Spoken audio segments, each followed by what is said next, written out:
Hello, my name is Brad Treadway.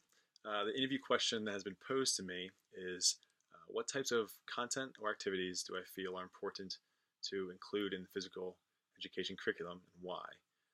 Overall, I think that the most important content that I would like to include in my curriculum would be a focus on lifelong activity, especially those types of activities that I feel our students aren't necessarily exposed to on a daily basis. Almost every student has at least a little knowledge of like the big major sports, things like basketball, football, soccer, hockey, baseball, softball.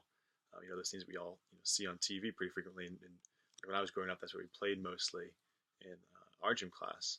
But I think that as an adult, it can be hard to kind of crack into those activities if you didn't necessarily play those when you were growing up as a kid. The learning curve for some adult leagues can be pretty steep, and they most likely aren't really focused on teaching you the sport because they expect you to kind of come in with a base level of expertise that most of us just really don't have.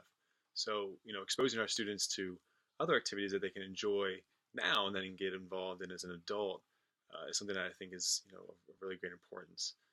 Things like ultimate frisbee, disc golf, regular golf, spike ball, bocce, pickleball, even recreational running.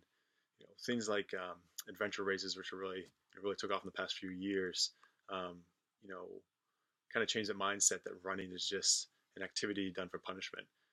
There's lots of a lot of those races feature interesting obstacles like climbs and going through different water hazards, and a lot of them really require you to use other people who are around you, to engage in some teamwork to kind of get through that as well. So it's a really fun activity to kind of aspire to and participate in.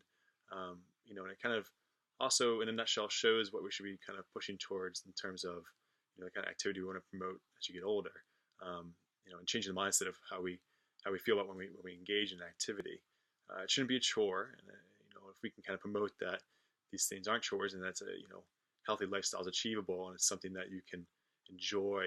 And if they do enjoy it, hopefully the likelihood that they will continue through those activities for the rest of their life will be that much greater. Doing these types of activities in conjunction with the various fitness technologies that we have access to these days, things like heart rate monitors, pedometers, different apps that we all have kind of located on our different devices we carry, that have a great ability for us to track activity level throughout the day, can really hopefully also generate and keep folks interested in the activity that they're participating in, and keep them engaged and the fitness level that they're achieving throughout their life. The end goal is that once they're out of high school or college and they aren't being constantly bombarded with different activities on a daily basis, hopefully they can look back at these activities that we presented to them at the high school level, and hopefully maybe want to get back into them again. That's what comes off to me as the biggest gift that we can give our students. The lessons that that we teach them now, if they affect them this week or next week, that's great. But if what they learned today is still affecting them in a positive manner 5, 10, 20 years down the road, that's an amazing positive effect that we can have on them, that maybe possibly spill over to their family and their children and the family around them, and also their friends and people that they interact with, and hopefully enrich their lives as well. So all in all, that's what I really feel is the benefit of having a focus on lifelong activity be a major part of the curriculum.